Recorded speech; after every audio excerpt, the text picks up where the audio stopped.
الله أكبر الله أكبر ورحمة الله وبركاته. الله أكبر الله أكبر الله أكبر الله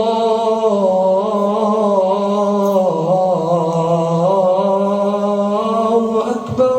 الحمد لله نحمده ونستعينه ونستغفره ونعوذ بالله من شرور أنفسنا ومن سيئات أعمالنا. من يهده الله فلا مضل له ومن يضلل فلا هادي له. أشهد أن لا إله إلا الله وحده لا شريك له وأشهد أن محمدا عبده ورسوله. يا أيها الناس اتقوا ربكم الذي خلقكم من نفس واحدة وخلق منها زوجها وبث منهما رجالا كثيرا ونساء واتقوا الله الذي تساءلون به والأرحام إن الله كان عليكم رقيبا. يا أيها الذين آمنوا اتقوا الله وقولوا قولا سديدا يصلح لكم أعمالكم ويغفر لكم ذنوبكم ومن يطع الله ورسوله فقد فاز فوزا عظيما. ربنا لا تزغ قلوبنا بعد إذ هديتنا وهب لنا من لدنك رحمة إنك أنت الوهاب. رب اغفر لنا وارحمنا وأنت خير الراحمين.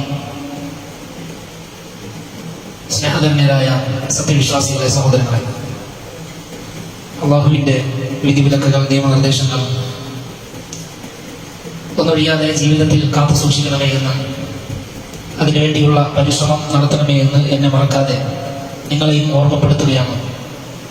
അള്ളാഹുവിനുള്ള തഖ്വ കൊണ്ട് വസിയത്ത് ചെയ്യുകയാണ്. ഇസ്ലാം, ഈമാൻ എന്നീ രണ്ട് കാര്യങ്ങൾ നമുക്ക് സംരക്ഷണമാണ്, നമുക്ക് നിർഭയത്വമാണ്. ശരിയായ വിശ്വാസവും അള്ളാഹുവിന് കീഴ്പ്പെടലും നമ്മുടെ രക്ഷയുടെ മാർഗമാണ്, നമ്മുടെ വിജയത്തിൻ്റെ രക്ഷാപാതയാണ്.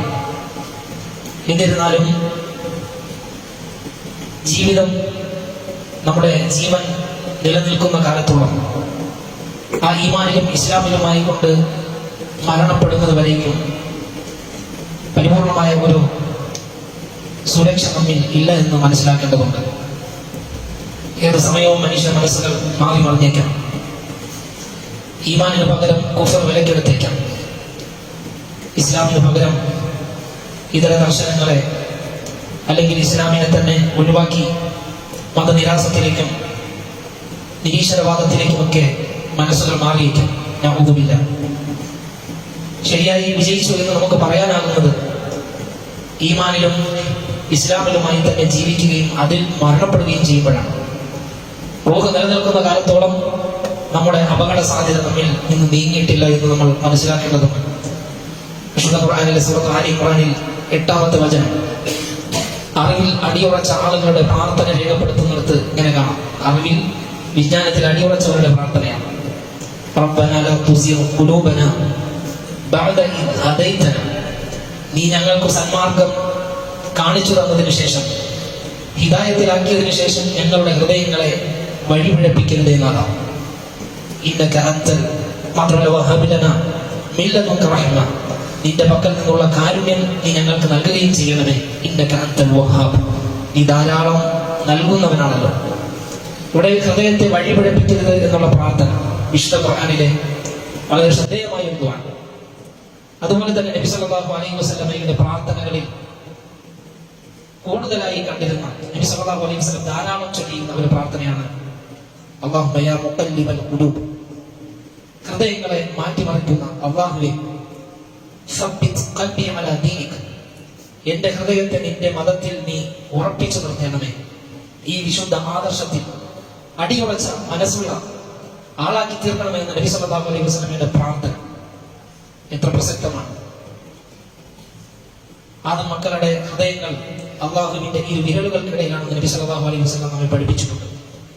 അവൻ ഉദ്ദേശിക്കുന്ന വിധം ആ ഹൃദയങ്ങൾ മാറ്റിമറിക്കപ്പെട്ടേക്കാം. അതുകൊണ്ട് സബാത്തിനെ ഈ ദീനിൽ അടിയുറച്ചു നിൽക്കാൻ നമ്മൾ നിത്യവും അള്ളാഹുവിനോട് ചോദിക്കേണ്ടതുണ്ട്. അതിന് അല്ലാഹുവും റസൂലും പഠിപ്പിച്ച മാർഗങ്ങൾ നമ്മൾ അന്വേഷിക്കേണ്ടതുണ്ട്. സലഫുകൾ ചിലർ പറയാറുണ്ടായിരുന്നു, ലൈസൽ അജബു ലിമൻ ഹലക കൈഫ ഹലക. നാശത്തിൽ അകപ്പെട്ടവർ എങ്ങനെ നാശത്തിൽ അകപ്പെട്ടു എന്നതിൽ നീ അത്ഭുതപ്പെടേണ്ടതില്ല. കാരണം മനുഷ്യന്റെ പ്രകൃതം അവന്റെ നാശം അവൻ തന്നെ വിളിച്ചു വരുത്തുക എന്നതാണ്. എന്നാൽ അത്ഭുതപ്പെടേണ്ടത് ഇന്നമൽ അജബു ലിമൻ നജാ കൈഫ നജാ. രക്ഷപ്പെട്ടവരുടെ വിഷയം അത്ഭുതമാണ്. അവൻ എങ്ങനെ രക്ഷപ്പെട്ടത്? അതൊരു സൗഭാഗ്യം തന്നെയാണ്. അപ്പൊ മനുഷ്യൻ വിജയിച്ചിട്ടുണ്ടെങ്കിൽ അവൻ റബ്ബിങ്കൽ അവൻ വിജയത്തിന്റെ പിന്നെ പരലോകത്ത് വിജയികളുടെ കൂട്ടത്തിൽ അവൻ ഉൾപ്പെട്ടിട്ടുണ്ടെങ്കിൽ അത് അത്ഭുതം തന്നെയാണ്. പക്ഷെ ഒരാൾ നശിക്കണം എന്നുള്ളത് ആശ്ചര്യപ്പെടേണ്ടതില്ല. മനുഷ്യന്റെ സ്വഭാവം അതാണ്, സ്വയം അവന്റെ നാശത്തെ അവൻ വിളിച്ചു വരുത്തും. നമുക്കില്ല. അപ്പൊ രക്ഷപ്പെടുന്നത് ഒരു സൗഭാഗ്യം തന്നെയാണ്. ആ സൗഭാഗ്യം നമ്മൾ അല്ലാഹുവിനോട് ചോദിക്കേണ്ടതുണ്ട്. അതുകൊണ്ട് നമ്മൾ ഒരു വിശ്വാസി എപ്പോഴും ജാഗ്രത കൈക്കൊള്ളേണ്ടതുണ്ട്. നമ്മുടെ ഹിദായത്ത് നഷ്ടപ്പെടുന്നതിൽ നിന്ന്, നമ്മുടെ ഹൃദയങ്ങൾ മാറി മറിഞ്ഞു പോകുന്നതിൽ നിന്ന്, ഫിത്നകൾ നമ്മെ പിടികൂടുന്നതിൽ നിന്ന്. സമുദ്രത്തിൽ അതിന്റെ നടുക്കയത്തിൽ മുങ്ങി ചാകാൻ പോകുന്ന ഒരു മനുഷ്യന് ഒരു മരത്തടി കിട്ടിയാൽ ആകെ രക്ഷപ്പെടാനുള്ള ഒരു മരത്തടി, അതുപോലെ അത്രയും പ്രാധാന്യത്തോടെ അല്ലെങ്കിൽ അതിനേക്കാൾ പ്രാധാന്യത്തോടെ നമ്മുടെ ഈ ദർശനത്തെ, ഈ ആദർശത്തെ നമ്മൾ കാണേണ്ടതുണ്ട്. ഇരുൾമൂടിയ ഈ ലോകത്ത് അവിശ്വാസത്തിന്റെയും അധർമ്മങ്ങളുടെയും പാപങ്ങളുടെയും കുത്തൊഴുക്കുകൾ നിലനിൽക്കുന്ന ഈ സമൂഹത്തിന് നടുവിൽ ഇസ്ലാമിന്റെ ഈമാനിന്റെ വെള്ളി വെളിച്ചം എനിക്ക് നിങ്ങൾക്ക് കിട്ടിയിട്ടുണ്ടെങ്കിൽ ഇതൊരു രക്ഷയുടെ മരത്തടിയാണ്. അതിൽ പിടിച്ച് രക്ഷപ്പെട്ടോണം, അതിന്റെ കര പറ്റിക്കോണം. അതിലാണ് അത്ഭുതമുള്ളത്, അതിലാണ് കൃത്യമായ സൗഭാഗ്യമുള്ളത്. നാശത്തിന്റെ വഴി വലുതാണ്. കാരണം വിശാലമായ സമുദ്രത്തിന്റെ നടുക്കാണ്. രക്ഷപ്പെടാനുള്ള ഒരു അവസരം അത് ആ മരത്തടിയാണ്. എങ്കിൽ അതുപോലെ നമ്മുടെ ദീൻ നമുക്ക് രക്ഷപ്പെടാനുള്ള ഏക പരിഹാരം. അതുകൊണ്ട് കര പറ്റിയിട്ടില്ലെങ്കിൽ പിന്നെ കര പറ്റാൻ കഴിയില്ല. അതുകൊണ്ട് സഹോദരങ്ങളെ, നമ്മുടെ വിജയത്തിന് വേണ്ടിയുള്ള കാര്യങ്ങൾ, ഈ രക്ഷ നമ്മൾ മുറുകെ പിടിക്കേണ്ടതുണ്ട്. നമ്മുടെ ദീനിനെ നഷ്ടപ്പെടുത്താൻ കാരണമാകുന്ന പല ഫിത്നകളും സമൂഹത്തിലുണ്ട്. ഇത് പരീക്ഷണത്തിന്റെ ഇടമാണല്ലോ ദുനിയാവെന്ന് പറഞ്ഞാൽ. പലതരത്തിലുള്ള കുഴപ്പങ്ങളും പരീക്ഷണങ്ങളും നമ്മെ ബാധിച്ചേക്കാം. അതൊക്കെ തരണം ചെയ്ത് രക്ഷപ്പെടേണ്ടത് നമ്മുടെ ഭാഗത്തു നിന്നുള്ള പരിശ്രമത്തിന്റെ ഭാഗമാണ്. അത് നമ്മൾ കൃത്യമായി രക്ഷയുടെ വഴികൾ അന്വേഷിച്ച് അതിൽ ഉറച്ചു നിന്നേ മതിയാവുകയുള്ളൂ. ഒരു മനുഷ്യന്റെ ദീനിനെ നഷ്ടപ്പെടുത്താൻ, അവനെ ഫിത്നയിൽ അകപ്പെടുത്തുവാൻ കാരണമാകുന്ന പ്രധാന കാരണങ്ങളിൽ ഒന്ന് റസൂലുള്ളാഹി സ്വല്ലല്ലാഹു അലൈഹി വസല്ലം പറഞ്ഞു, അന്യ സ്ത്രീ പുരുഷന്മാർ തമ്മിലുള്ള ബന്ധമാണ്. അത് വലിയ ഫിത്നയ്ക്ക് കാരണമാണ്. സ്ത്രീകളിലൂടെ ഉണ്ടാകുന്ന ഫിത്ന, സ്ത്രീകൾ ഫിത്നയ്ക്ക് കാരണക്കാരാവുകയും അങ്ങനെ അവർ സ്വയം ഫിത്നയുടെ ആളാവുകയും പുരുഷന്മാരെ ആ ഫിത്നയിൽ അകപ്പെടുത്തുകയും ചെയ്യും. അതിലൂടെ ഇരു കൂട്ടരും നാശത്തിൽ അകപ്പെടും. ഇതൊക്കെ പ്രമാണങ്ങൾ നമുക്ക് മുന്നറിയിപ്പ് നൽകുന്നുണ്ട്. അല്ലാഹുവിന്റെ റസൂൽ സല്ലല്ലാഹു അലൈഹി വസല്ലം പറഞ്ഞ ഒരു ഹദീസിൽ നമുക്ക് കാണാം, മാ തറക്തു ബഅദി ഫിത്നതൻ അദറ അല റിജാലി മിനൻ നിസാഇ. എന്റെ കാലശേഷം പുരുഷന്മാരെ സംബന്ധിച്ചിടത്തോളം സ്ത്രീകളെക്കാൾ വലിയൊരു കുഴപ്പവും വിട്ടേച്ചു പോകുന്നില്ല. ഇത് നബി സല്ലല്ലാഹു അലൈഹി വസല്ലം പറഞ്ഞ വചനമാണ്. പുരുഷന്മാരെ അപേക്ഷിച്ച് നമുക്കറിയാം, ദജ്ജാലിന്റെ ഫിത്നകളെ കുറിച്ച് നബി സല്ലല്ലാഹു അലൈഹി വസല്ലം മുന്നറിയിപ്പ് നൽകിയിട്ടുണ്ട്. വലിയ ഫിത്നകളിൽ ഒന്നാണ്. എന്നാൽ അത് എല്ലാവരെയും ബാധിക്കുന്ന ഫിത്നയാണ്. പുരുഷന്മാരെ പ്രത്യേകമാക്കിക്കൊണ്ട് നബി സല്ലല്ലാഹു അലൈഹി വസല്ലം പറഞ്ഞ വലിയൊരു കുഴപ്പം, അത് സ്ത്രീ സമൂഹത്തിലൂടെ പുരുഷന്മാർ അകപ്പെടുന്ന ഫിത്നയാണ്. എത്ര കൃത്യമാണ്! അന്യ സ്ത്രീ പുരുഷന്മാർ പരസ്പരം ബന്ധം വയ്ക്കുന്നതിലൂടെ, ആ ബന്ധങ്ങൾ അതിർവിടുന്നതിലൂടെ, വഴിവിടുന്നതിലൂടെ ഉണ്ടാകുന്ന ഫിത്നയുടെ വലിപ്പം, അതിന്റെ വ്യാപ്തി നമ്മൾ കണ്ടറിയുന്നവരാണ്. മാധ്യമങ്ങളിലൂടെ കേൾക്കുകയും വായിക്കുകയും ചെയ്യുന്നവരാണ്. ഒരു മനുഷ്യനെ സംബന്ധിച്ചിടത്തോളം അവനിൽ ഉണ്ടാകാവുന്ന ഏറ്റവും വലിയ തൃഷ്ണയാണ് സ്ത്രീയും പുരുഷനും തമ്മിൽ അടുക്കുമ്പോഴുണ്ടാകുന്ന തൃഷ്ണ, താല്പര്യം എന്നത്. അഗ്നിയും വിറകും പോലെയാണ്. അത് രണ്ടും സമന്വയിച്ചാൽ, അല്ലെങ്കിൽ വെടിമരുന്നും അഗ്നിയും പോലെ അത് രണ്ടും ചേർന്നാൽ അത് വിസ്ഫോടനമായി മാറും, വലിയൊരു അഗ്നിഗോളമായി തീരും. ഇതുപോലെ ഉദാഹരിക്കാറുണ്ട്. അന്യ സ്ത്രീ പുരുഷന്മാർ തമ്മിൽ അടുത്തു കഴിഞ്ഞാൽ, അവർ തമ്മിൽ അതിരുവിട്ട ബന്ധങ്ങൾ ഉണ്ടായിക്കഴിഞ്ഞാൽ അത് വലിയ കുഴപ്പങ്ങൾക്ക് കാരണമായി തീരുമെന്നുള്ളത് നബി സല്ലല്ലാഹു അലൈഹി വസല്ലം എത്രയോ വചനങ്ങളിലൂടെ ഈ ഉമ്മത്തിനെ കൃത്യമായി ഉപദേശിച്ചു പഠിപ്പിച്ചിട്ടുണ്ട് ഈ കാര്യം. നബി സല്ലല്ലാഹു അലൈഹി വസല്ലം പറഞ്ഞു, ഇമാം മുസ്ലിം ഉദ്ധരിക്കുന്ന ഒരു ഹദീസിൽ കാണാം, ഇന്ന ദുനിയ ഹുൽവത്തുൻ ഖദിറത്തുൻ. ഈ ഇഹലോകം എന്നുള്ളത് അത് മധുരമുള്ളതും പച്ചപ്പുള്ളതുമാണ്. ആളുകൾക്ക് ഒരു ആസ്വാദനം കിട്ടും ഈ ദുനിയാവിൽ. മനുഷ്യരെ പെട്ടെന്ന് ആകർഷിച്ചെടുക്കുന്ന ഒരു പളപളപ്പുള്ള ഭൗതിക വസ്തുക്കൾ നിറഞ്ഞതാണ് ഈ ദുനിയാവ്. വഇന്നല്ലാഹ മുസ്തഖ്ലിഫുകും ഫീഹാ. അല്ലാഹു ആകട്ടെ നിങ്ങളെ ഇതിന്റെ ഖലീഫമാരാക്കിയിരിക്കുന്നു. ഇതിന്റെ പിൻഗാമികൾ, ഇതിന്റെ ഈ ഭൂമിയുടെ മേൽനോട്ടം വഹിക്കുന്ന, അതിന്റെ വസ്തുക്കളെ ഉപയോഗപ്പെടുത്തുന്ന ആളുകളാക്കിയിരിക്കുന്നു.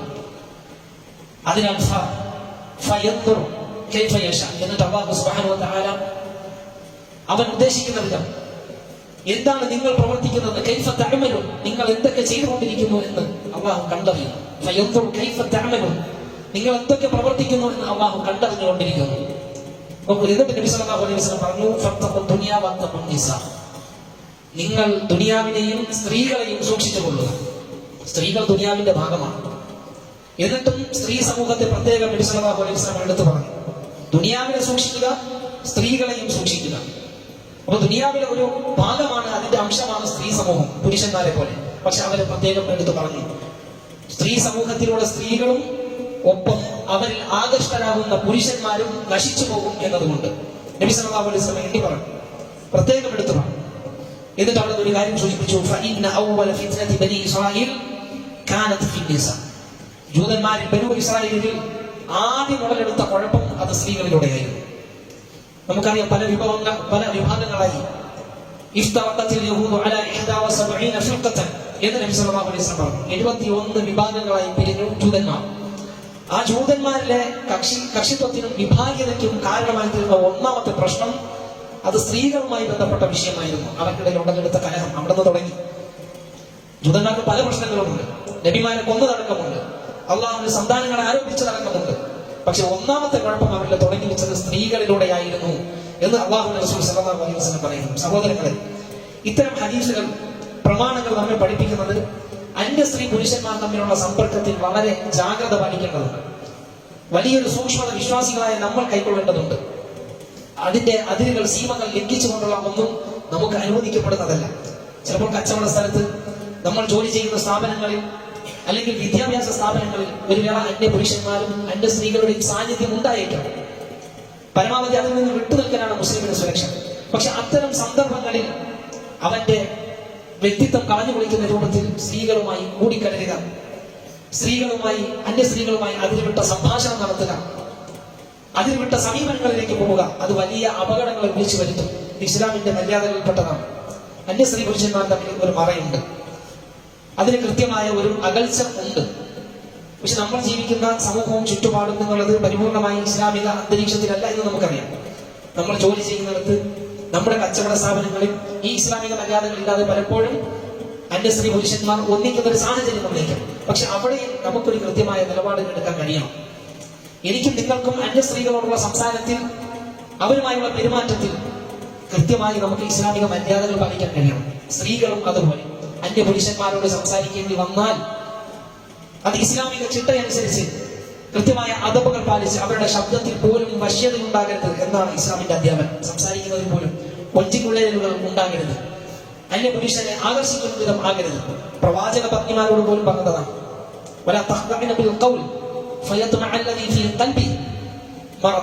ഹൃദയത്തിൽ രോഗമുള്ളവൻ ആഗ്രഹിച്ചു പോകുമെന്നാണ് വാക്ക്. അതിൽ ഒരു ഹുദൂഅ്, ഒരു കൊഞ്ചിക്കുള്ളയുടെ താഴ്മ അത് പാടില്ല. ഒരു സ്ത്രീ ഇതര പുരുഷനോട് സംസാരിച്ചാൽ അതിലൊരു ഗാംഭീര്യം കാണണമെന്നാണ്, കൊഞ്ചിക്കുഴയിൽ ഉണ്ടാകാൻ പാടില്ല. ഇതുപോലും പഠിപ്പിക്കപ്പെട്ടു. അതുകൊണ്ട് സഹോദരങ്ങളെ, ഇസ്ലാമികമായ ഒരു സൂക്ഷ്മത, ഒരു മര്യാദ നമ്മൾ ഇത്തരം സന്ദർഭങ്ങൾ കൈക്കൊള്ളേണ്ടതുണ്ട്. സംസാരത്തിൽ അത് പിന്നെ അതിൽ വിടുക, അതുപോലെ കളിതമാശകളിൽ പങ്കുചേരുക, ഒരുമിച്ച് ഭക്ഷണം കഴിക്കുമ്പോൾ അല്ലെങ്കിൽ ഫോൺ ചാറ്റിങ്ങുകൾ നടത്തുക, ഇങ്ങനെ അതിൽ വിട്ട ചില രംഗങ്ങൾ അത് കടന്നു വരുമ്പോൾ അത് വലിയ ഫിത്നയിലേക്ക് ഉള്ള ഒരു ചുവടുവെപ്പാണോ എന്ന് നമ്മൾ ഓരോരുത്തരും ആലോചിക്കേണ്ടതും. അത്തരം സന്ദർഭങ്ങളിൽ പരിപൂർണമായി നമുക്ക് സുരക്ഷിതത്വം, നമ്മുടെ ദീൻ അവിടെ സംരക്ഷിക്കപ്പെടണം എന്ന ഒരു ബോധം ഉണ്ടാകണം. കാരണം ഈ രോഗം പിടിപെട്ട് കഴിഞ്ഞാൽ അത് നമ്മുടെ ദീനിനെയാണ് ബാധിക്കുക. ആഗ്രഹം ജനിച്ചു കഴിഞ്ഞാൽ പിന്നെ അവന്റെ ഇബാദത്തുകളിൽ ഭയഭക്തി ഉണ്ടാവുകയില്ല. അല്ലാഹു സുബ്ഹാനഹു വ തആല പറഞ്ഞില്ലേ, വഖുൽ ലിൽ മുഅ്മിനീന യഗ്ദൂ മിൻ അബ്സാരിഹിം വയഹ്ഫദൂ ഫുറൂജഹും, സത്യവിശ്വാസികളോട് പറയുക, അവരുടെ ദൃഷ്ടികളെ അവർ താഴ്ത്തട്ടെ, അവരുടെ രഹസ്യാവയവങ്ങളെ അവർ സൂക്ഷിക്കട്ടെ. എന്നിട്ട് അല്ലാഹു തആല ആ വചനത്തിൽ തന്നെ ഈ വിഷയങ്ങൾ പ്രതിപാദിച്ചു പറയുന്നത്, ദാലിക അസ്കാലഹും, അതാണ് അവർക്ക് ഏറ്റവും ഹൃദയത്തിന് സംശുദ്ധമായിട്ടുള്ളത്. മനസ്സ് പോലും ശുദ്ധമായി നിൽക്കണമെങ്കിൽ, തെളിവുള്ളതാകണമെങ്കിൽ ഇത്തരം രോഗങ്ങളിൽ നിന്ന് മനസ്സ് തെളിയണം. ഒരു മനുഷ്യന് റബ്ബുമായുള്ള ഭയഭക്തി ഹൃദയത്തിൽ നിലനിൽക്കണമെങ്കിൽ ഇത്തരം തിന്മകളിൽ നിന്ന് വിട്ടകരണം. ഈ തിന്മകളിൽ അകപ്പെട്ടു പോയി കഴിഞ്ഞാൽ, പ്രത്യേകിച്ച് സ്ത്രീ വിഷയത്തിൽ പുരുഷന്മാർ ഫിത്നകളിൽ അകപ്പെട്ടാൽ അവരുടെ ഹൃദയം രോഗാതുരമായി തീരും. അല്ലാഹുവുമായുള്ള ഒരു ആത്മീയ ബന്ധത്തിൽ വിള്ളലുണ്ടാകും. അള്ളാഹുവിൽ നിന്ന് മറയിടപ്പെടും എന്നാണ് പ്രമാണങ്ങൾ നമ്മെ പഠിപ്പിക്കുന്നത്. അതുകൊണ്ട് സഹോദരങ്ങളെ, വഴിവിട്ട സമീപനങ്ങളെ കൃത്യമായി നമ്മൾ തിരിച്ചറിയേണ്ടതുണ്ട്. ഇത്തരം ബന്ധങ്ങൾക്ക് വേണ്ടിയല്ലേ പലരും ഈ അന്യ സ്ത്രീ പുരുഷന്മാർ തമ്മിലുള്ള ബന്ധങ്ങളിൽ, ഇടപെടലുകളിൽ അതിരുവിട്ട് പല ആളുകളും അത് പ്രണയത്തിലേക്ക് വഴിമാറി അവർ തമ്മിലുള്ള ഒരുമിച്ച് വിവാഹേതര ബന്ധങ്ങൾക്ക് കാരണമായി. അത് മതം വിടാൻ പോലും, ഇസ്ലാം മതം വിടാൻ പോലും കാരണമായി തീരുന്നത് ഇത്തരം ബന്ധങ്ങളായിട്ട്. ഇത്തരം പെൺകുട്ടികൾ അന്യമതസ്ഥരോടൊപ്പം പോകാൻ കാരണം എന്താണ്? അവർ തമ്മിലുള്ള ഇസ്ലാമികമായ അകൽച്ച കാണിച്ചില്ല. പഠിക്കുന്നിടത്ത്, ജോലി ചെയ്യുന്നിടത്ത്, കച്ചവട സ്ഥാപനങ്ങളിൽ ഇങ്ങനെ അന്യ സ്ത്രീ പുരുഷന്മാർ തമ്മിലുള്ള ബന്ധങ്ങൾ, അവർ തമ്മിലുള്ള ഇടപാടുകളിൽ അതിരുവിടലുകൾ സംഭവിച്ചപ്പോൾ സ്വാഭാവികമായും മനുഷ്യരിൽ അന്തർലീനമായ അവരുടെ തൃഷ്ണകൾ അത് വെളിവായി. അവർ തമ്മിൽ ആകർഷിക്കപ്പെട്ടു. അത് സ്വന്തം ദീനിനെ, ഇസ്ലാമിനെ പോലും വലിച്ചെറിഞ്ഞുകൊണ്ട് കുഫറിലേക്ക് എടുത്തു ചാടാൻ കാരണമല്ലേ? എത്രയാണ്? ഒന്നോ രണ്ടോ പ്രശ്നങ്ങളാണ് ഇത് നമ്മുടെ സമൂഹം അനുഭവിച്ചു കൊണ്ടിരിക്കുന്നത്. ഇത് പറയാതെ തന്നെ നമുക്ക് എല്ലാം അറിയുന്നതാണ്. ഒരുപാട് സംഭവങ്ങൾ നമുക്ക് നമ്മുടെ ഉമ്മത്തിൽ എടുത്തു കാണിക്കാനുണ്ടാകും. സ്വന്തം ദീന വിട്ടു പോകാൻ കാരണമാകുന്നത് ഇത്തരം ബന്ധങ്ങളെങ്കിൽ അത് സൂക്ഷിക്കേണ്ടതില്ലേ? എത്ര വലിയ ഗൗരവത്തോടു കൂടി നമ്മൾ കാണേണ്ടതുണ്ട്. അതുപോലെ തന്നെ സന്തോഷത്തോടെ കഴിഞ്ഞിരുന്ന എത്ര കുടുംബങ്ങൾ ശിഥിലമായി. ഭാര്യ ഭർത്താക്കന്മാർ തമ്മിൽ തെറ്റി. എന്താണ്? ഭർത്താവിന് അവിഹിതം, ഭാര്യയ്ക്ക് അവിഹിതം. ഇതെങ്ങനെ സംഭവിച്ചു? സന്തോഷത്തോടെ കഴിഞ്ഞിരുന്ന നല്ല കുടുംബങ്ങളിൽ പോലും ബന്ധങ്ങൾക്ക് വിള്ളലുണ്ടാകുന്നത് ഇത്തരം വഴിവിട്ട സമീപനങ്ങളിലൂടെ, ബന്ധങ്ങളിലൂടെ. അത് അന്യ സ്ത്രീ പുരുഷന്മാർ തമ്മിൽ കാണിക്കേണ്ട അകൽച്ച അവിടെ കാണിച്ചില്ല. അതിലൂടെ ഭർത്താവിന് സ്വകാര്യമായി വേറെ ചില സ്ത്രീകളുമായി ബന്ധമുണ്ട് എന്നറിയുമ്പോൾ ഭാര്യ മാനസികമായി ദുഃഖിക്കുകയും ചിലപ്പോൾ ബന്ധം ഏർപ്പെടുത്താൻ തയ്യാറാണ്. അതുപോലെ ഭർത്താവ് തന്റെ ഭാര്യയ്ക്ക് ഇതരരുമായി അവിഹിതമുണ്ട്, അന്യ പുരുഷന്മാരുമായി ചില ബന്ധങ്ങളുണ്ട്, പ്രണയമുണ്ട് എന്നറിഞ്ഞാൽ ഏത് പുരുഷനാണ് അത് സഹിക്കാൻ കഴിയുക? അങ്ങനെ കുടുംബബന്ധം അത് നാശമാകും, അത് ശിഥിലീകരിക്കപ്പെടും. ചിലപ്പോൾ മക്കൾ പറഞ്ഞിട്ടുണ്ടെങ്കിൽ ഉമ്മയുടെയും ഉപ്പയുടെയും അകൽച്ചയിലൂടെ ഏറെ കഷ്ടപ്പെടുന്നത്, പ്രയാസപ്പെടുന്നത് അവരുടെ മക്കളായിരിക്കും, സന്താനങ്ങളായിരിക്കും. അവർ മര്യാദാരമായി തീരും. ഇങ്ങനെ ഒരുപാട് പ്രശ്നങ്ങൾക്ക് വഴിവെക്കുന്ന ഇത്തരം സംഗതികളെ, ഇത്തരം തിന്മകളെ നമുക്ക് തടയിടാൻ കഴിയേണ്ടതുണ്ട്. അതുകൊണ്ട് സഹോദരങ്ങളെ, പുരുഷൻ സ്ത്രീയോട് ഇടപെടുന്നതിനും സ്ത്രീ അന്യ പുരുഷനോട് ഇടപെടുന്നതിനുമൊക്കെ ഇസ്ലാമികമായ എല്ലാവിധ മര്യാദകളും പാലിച്ചുകൊണ്ടാകണം. അതിന് കൃത്യമായ ഒരു അകൽച്ച, ഒരു മറയുണ്ടാകണം. അങ്ങനെയുള്ള സാഹചര്യങ്ങൾ വന്നാൽ സാഹചര്യങ്ങളിൽ നിന്ന് മാറലാണ് ഏറ്റവും മുഖ്യം. അങ്ങനെ ഒരു സാഹചര്യം സംജാതമായുള്ള കാര്യമാണ് ഈ പറയുന്നത്. ചിലപ്പോൾ ഒരു സ്ത്രീക്ക് അത്യാവശ്യമായിട്ട് ഹോസ്പിറ്റലിലൊക്കെ പോകേണ്ടി വരും, ഒരു ഓട്ടോറിക്ഷയിൽ കയറേണ്ടി വരും, ചിലപ്പോൾ ഒറ്റയ്ക്കായി പോകും, അല്ലെങ്കിൽ ഒരു കച്ചവട സ്ഥാപനത്തിൽ പോകുന്ന സാധനം മേടിക്കേണ്ടി വരും. ചിലപ്പോൾ അങ്ങനെയുള്ള സാഹചര്യങ്ങൾ ഉണ്ടാകുമ്പോൾ ഒരു പുരുഷനോട് എങ്ങനെ സംസാരിക്കണം, ഒരു പുരുഷൻ എങ്ങനെ ഒരു സ്ത്രീയോട് സംസാരിക്കണം, ഇത് നമ്മൾ പഠിക്കണം, ശീലിച്ചെടുക്കണം. മനുഷ്യന്റെ പ്രകൃതം ഒരു സ്ത്രീയെ ആകർഷിക്കാന്നുള്ളതാണ് പുരുഷന്റേത്. അതുപോലെ സ്ത്രീയും പുരുഷനിൽ ആകർഷിക്കപ്പെടുന്നതാണ് സ്ത്രീയും. അത് മനുഷ്യന്റെ സ്വഭാവത്തിൽ, മനസ്സിൽ അന്തർലീനമായ കാര്യമാണ്. ഏക പരിഹാരം എന്ന് പറഞ്ഞാൽ സാഹചര്യങ്ങളെ മാറ്റുക, അത്തരം അവസ്ഥകൾ ഇല്ലാതാക്കി തീരുക. ദുനിയാവിലെ വലിയ അലങ്കാരങ്ങളിലും അതുപോലെ തന്നെ ദുനിയാവിലെ ഇച്ഛകളിൽ, താല്പര്യങ്ങളിൽ, ആഗ്രഹം ഉണ്ടാക്കുന്ന വസ്തുക്കളിൽ നിന്നാണ് സ്ത്രീകളെ അല്ലാഹു സുബ്ഹാനഹു വ തആല വിശുദ്ധ ഖുർആനിൽ എണ്ണി പറഞ്ഞത്. ഷഹവാത്തുകളോട്, ഇച്ഛകളോടുള്ള സ്നേഹം മനുഷ്യൻ അലങ്കാരമാക്കിയിരിക്കുന്നു. എന്നിട്ട് ഇച്ഛകളെ എണ്ണി മനുഷ്യന്റെ ആഗ്രഹം, ദുനിയാവിലുണ്ടാകുന്ന പണമുണ്ട്, സന്താനങ്ങളുണ്ട്, വസ്തുവകകളുണ്ട്. അതിന്റെ കൂട്ടത്തിൽ അല്ലാഹു തആല ഒന്നാമത് എണ്ണിയത് എന്താണ്? സ്ത്രീകളെയാണ്. ആദ്യം സ്ത്രീകളെ പറഞ്ഞു, സ്ത്രീകളോടുള്ള ആഗ്രഹം. പുരുഷന്മാർക്ക് പ്രത്യേകിച്ച്. അപ്പൊ സ്ത്രീ സമൂഹം അലങ്കാരമാണെന്ന്, സീനത്താണെന്ന് പറഞ്ഞു. രണ്ട് ഷഹവത്താണ്, അത് ആഗ്രഹമാണ്. സ്ത്രീ എന്ന് പറഞ്ഞാൽ ആഗ്രഹമാണ്. ഇന്ന് സ്ത്രീ സമൂഹത്തെ മുന്നിലിറക്കിക്കൊണ്ട് സ്ത്രീ സ്വാതന്ത്ര്യമെന്നും പുരുഷ സമത്വം വേണമെന്നും ഒക്കെ വാദിച്ചുകൊണ്ട് അവിടെ പോലും സ്ത്രീ ചൂഷണമാണ് നടക്കുന്നത്. സ്ത്രീയുടെ സൗന്ദര്യമാണ് അവിടെ ഉള്ളത്. വലിയ വലിയ ഹോട്ടലുകളിൽ അവിടെ അതിഥികളെ സ്വീകരിക്കാൻ നിർത്തുന്നത് സ്ത്രീകളെയാണ്, ആകർഷിക്കപ്പെടുന്നതിനാണ്. അതുപോലെ തന്നെ കച്ചവട സ്ഥാപനങ്ങളിലും പല രംഗങ്ങളിലും സ്ത്രീ സമൂഹത്തെ ഇറക്കി വിട്ടത് തന്നെ അത് കച്ചവട നേട്ടമാണ്. സ്ത്രീയുടെ സൗന്ദര്യം വരുന്ന പുരുഷന്മാരായ അതിഥികളെ, കസ്റ്റമേഴ്സിനെ ആകർഷിക്കുന്നത് സ്ത്രീ സമൂഹത്തിനുള്ള പങ്ക് വലുതാണ്.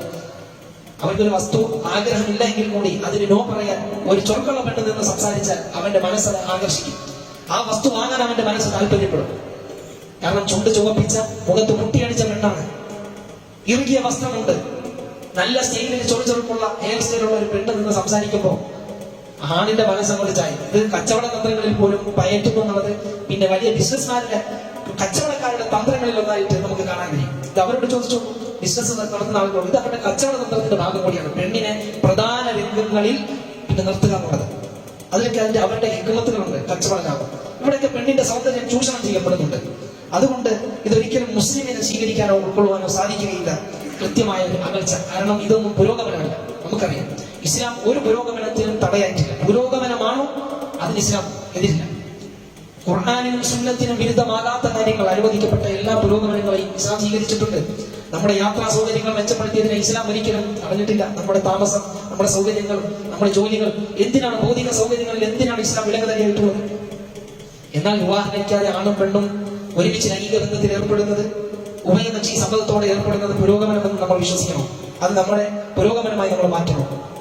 ആണും പെണ്ണും, ആണും പെണ്ണും തമ്മിലുള്ള ബന്ധം, പെണ്ണും പെണ്ണും തമ്മിലുള്ള ബന്ധം, ആണും തമ്മിലുള്ള ലൈംഗിക ബന്ധം, ഇതൊക്കെ പുരോഗമനമായി നമ്മൾ വായിക്കണം. അത് പുരോഗമനമല്ല, അത് അധപതനമാണ്. അത് ഉറച്ചു വിശ്വസിക്കുന്നു. അതുകൊണ്ട് നമുക്ക് കൃത്യമായ അകൽച്ചകൾ പാലിച്ചേ പറ്റും. റസൂലുള്ളാഹി സ്വല്ലല്ലാഹു അലൈഹി വസല്ലം പറഞ്ഞ ഒരു ഹദീസിൽ കാണാം, അലാ അറിഞ്ഞുകൊള്ളുക, ലാ യഖ്ലുവന്ന റജുലുൻ ബിംറഅത്തിൻ ലാ തഹില്ലു ലഹു. ഒരാൾക്ക് ഹലാലല്ലാത്ത ഒരു പെണ്ണുമായും ഒരു പുരുഷനും തനിച്ചാകരുത്. തനിച്ചാകുന്ന ഒരു സാഹചര്യം ഉണ്ടാകരുത്.